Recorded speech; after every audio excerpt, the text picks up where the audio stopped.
ఆంధ్రప్రదేశ్కి రావడానికి ప్రయత్నించి ఎయిర్పోర్ట్ నుంచే పోలీసుల చేత అదుపులోకి తీసుకోబడిన బొద్దులూరి యశస్వి. వెల్కమ్. ఎయిర్పోర్ట్లో దిగగానే ఎదురవుతుందని అనుకున్నారా? అన్ఎక్స్పెక్టెడ్ కాదు, ఎక్స్పెక్ట్ చేశాను. భయం అనిపించలేదా? మా అంటే ఏం చేస్తాడండి జగన్మోహన్ రెడ్డి, చంపేస్తాడు, అంత మించి చేసేది ఏమి ఉండదు కదా. అంటే ఒక ఎంపీని తీసుకెళ్లి కొట్టడము అంటే మీ తల్లిదండ్రుల కోసం ప్రాణాలను సైతం లెక్క చేయకుండా వచ్చి, సో మోర్ ఇంపార్టెంట్ దాని పేరు అంటే దగ్గర 5 సార్లు దాడులు చేశారు, 5 సార్లు దాడులు చేశారు.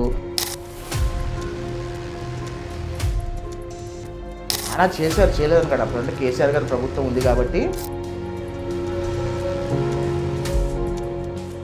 హైదరాబాద్లో కూడా చేశారు. కేసీఆర్ గారి ప్రభుత్వం ఉన్నప్పుడు అంటే కేసీఆర్ గారు జగన్ రెడ్డి గారికి సంపూర్ణంగా సహకరించారండి అన్ని విషయాల్లో కూడా.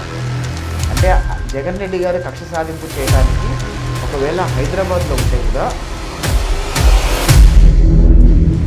అంటే నేను అదే అంటున్నా, మిమ్మల్ని తీసుకెళ్తున్నప్పుడు ఎందుకురా బాబు ఇలాంటి వ్యక్తులతో పెట్టుకోవటం, నువ్వు అనవసరంగా ఉద్యోగం చేసుకునేది నీ పని నువ్వు చేసుకోవచ్చు కదా. నా రాష్ట్రంలో నా ఆడపిల్లలకు అన్యాయం జరుగుతుంది, దళితులకి, బీసీలకి. కెరీర్ క్లోజ్ అయిపోయే పరిస్థితులు ఉంటాయేమో కదా. అంటే నేను ఖచ్చితంగా న్యాయస్థానానికి వెళ్ళి ఫైట్ చేసే దమ్ము నాకు ఉంది. పార్టీ పరంగా కూడా మీకు ఎక్కడి నుంచో ఇంటెలిజెన్స్ రిపోర్ట్ ఏదో వస్తున్నట్టు. మరి అంతమంది మిస్ అయితే కేసులు ఎక్కడ నమోదయ్యాయి? లేదు కదా. అదే కదా పవన్ కళ్యాణ్ గారు ఏమేం చేశారు? ఇంకొకసారి జగన్మోహన్ రెడ్డి ముఖ్యమంత్రి అయితే ఆంధ్రప్రదేశ్ రాష్ట్రంలో మీ ఆస్తులు లాగేసుకుంటారు. చంపేయడం, రోడ్డు మీద నడిచి చంపేయలేదా? ఈ గర్ల్స్ మిస్సింగ్ లాంటి వాస్తవాలు ప్రజలకు తెలియట్లేదు.